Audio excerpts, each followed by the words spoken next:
Hello everybody, welcome to Game 2 of this Best of 3 series between macros42 and Jim Bob the Mighty.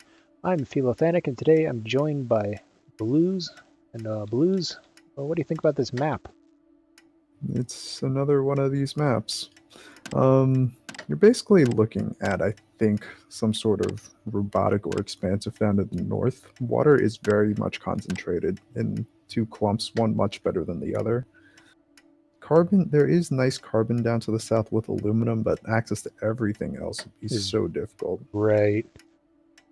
Shipping costs were a little bit of an issue last game. They're going to be even worse this game. Macros taking a 18k robot found. An expansive Then HQ has Jim been Bob founded. going for an expansive not too far away. What do you think about Macros taking that found for 18k? Seems... I don't have strong feelings on it. I think it's reasonable enough. I'm not sure it was a significantly better found, but definitely the iron is stronger. It's closer to the aluminum. It gets off to a faster start. It's also closer to the silicon, but not necessarily worth forgoing the extra claim for. Macros did go for a ironless start, instead deciding to claim one of the two high aluminums on the map. That doesn't harm him as he's the first to HQ2. Jim Bob is still over on HQ1, just waiting for the last bit of steel to trickle in.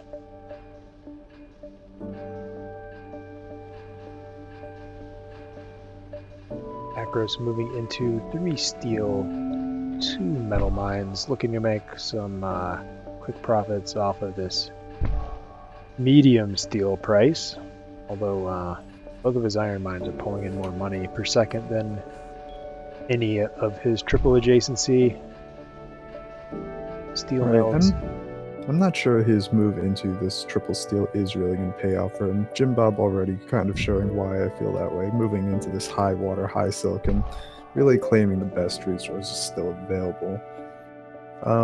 He is going to be able to produce the steel faster, and that's going to help.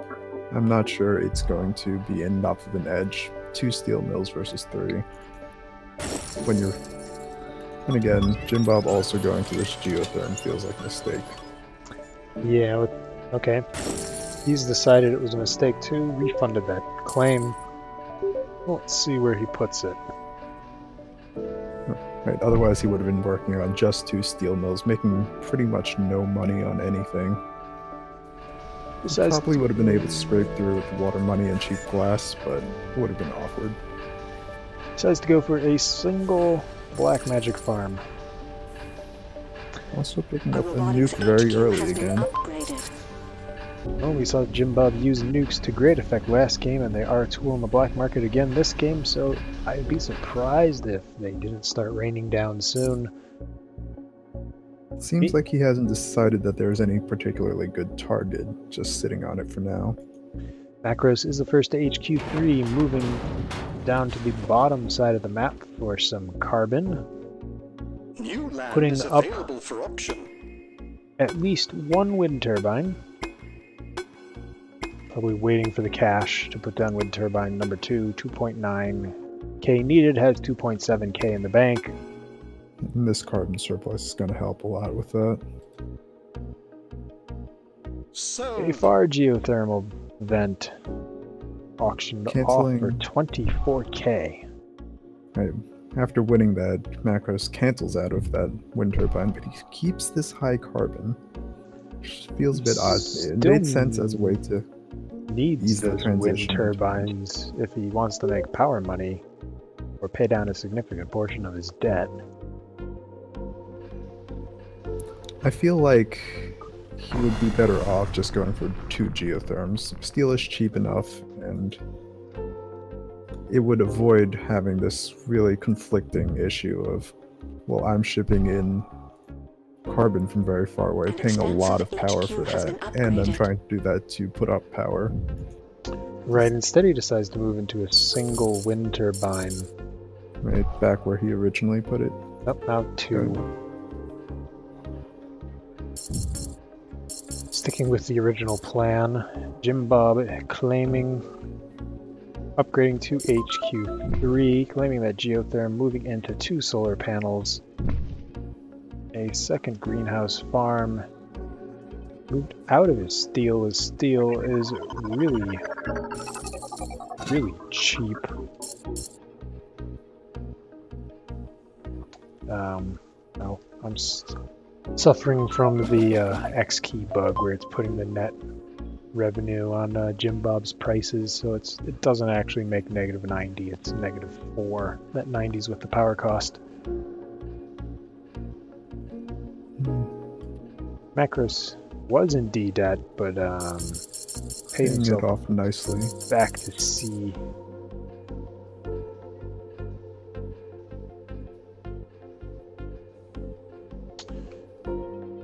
Jim Bob continuing to move into more solar panels. Hitting very hard for this power.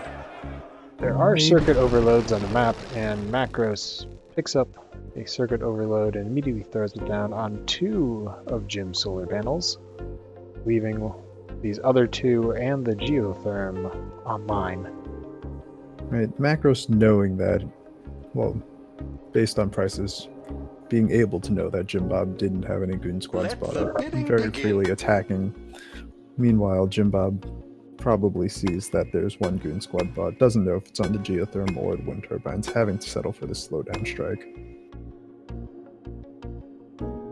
That Goon Squad is on the geotherm, which is where you might expect, but understandably Jim Bob deciding to play it safe.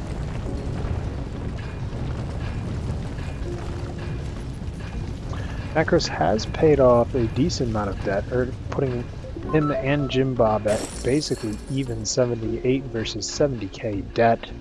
Jim Bob does has a slight advantage in cash on hand as he is pulling in food at 55, 56 a tile, where Macros is still in those triple farms. I'm sorry, it's triple steel mills, which are earning him -$3 We're each. not surprised, just disappointed in you.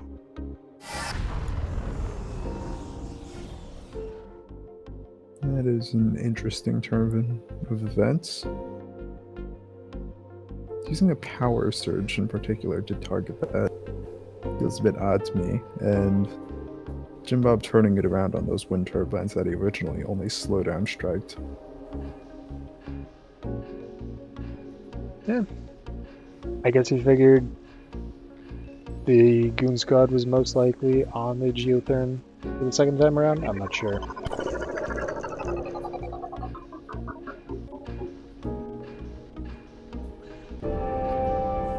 Jim Bob is the first to HQ4, which... Worth noting that most of all of that The black steel market for is that open for upgrade was business. just bought. He didn't Right. produce basically any steel on HQ3. Macros really helping him out a bit by keeping steel so cheap. Keeping steel so cheap and keeping these steel mills on while they're losing him $14 a second.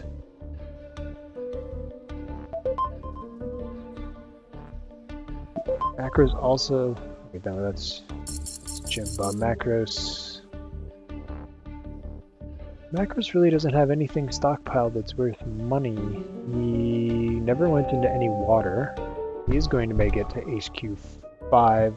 Now going into some water, trying to get into some of these life support resources, which are all pretty high. Right. That's always one of the dangers of being a robot, just going hard How in could one steel early, refuse then such a focusing wonderful entirely plot on of power in land? HQ3. If there's then you pretty much end up with no good way to make money. And if you stall out there without making power money or taking a big advantage on power, you can really just fall behind. Right, the only option outside of life support to make money at this point is electronics, which are 61 a tile, but that's still less than either a single electrolysis reactor. Right. The colony originally starting as a chemical colony, which is part of why the chemical prices are strong, but eventually expanding to 3 machine shops, which is driving the electronics price. Just two things working together that make things a bit strange. Macros does have the advantage in one regard, since he already secured some of this carbon, but not really using that right now. That carbon's just stockpiling a little bit. Waiting for water to come, shipment of water to come in for his electrolysis reactors, as Macros has next to no money and it's all tied up in resources. While Jim Bob has a nice 40k lead.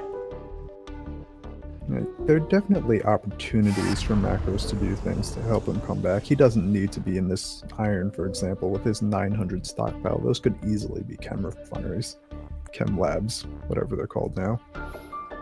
Yeah, chemical refineries. The wind turbines could also potentially be transitioned. No great place for pirates in this area. Little things to help him scrape together more cash. As it is, Jim Bob is pushing quickly towards this majority buy, and I'm not sure what Macros can do about it. Yeah, Jim Bob deciding to go into a patent lab, going for nanotech. Well, that's actually going into 2 patents, paying 8.7k for nanotech and 11k for carbon scrubbing. So building a pleasure dome with that tile he won on the auction. That's going to make a nice 140 per second. Yeah, the pleasure dome seems like a much better move than the patents, although it did cost a little bit less than 47k in resources to put that up, and those are resources that Jim Bob could be using to finish the game right now. The pleasure dome is completed. And maybe not quite noticing just how close he is to this buy, and just how powerless Macros is to stop it. Well, now he notices, starting to make the buy. To the highest bidder. At this point, if you're going in for that buy, yes, he does cancel out of carbon scrubbing. Macros, realizing that Jim Bob would probably make the buy before he was able to defend himself, conceding. And Jim Bob takes a series 2-0.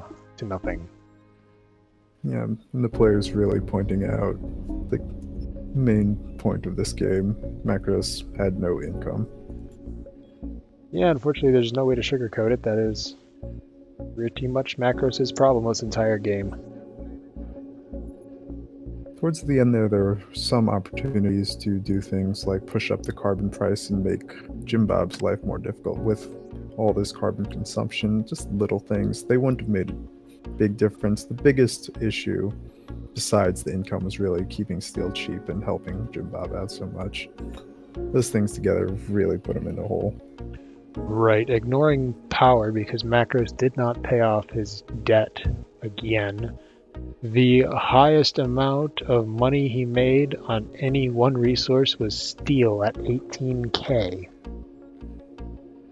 That's just the steel that he sold, versus Jim Bob made a nice 57k on electronics, 49k on food, 38k on oxygen and fuel respectively. You sort of get the idea.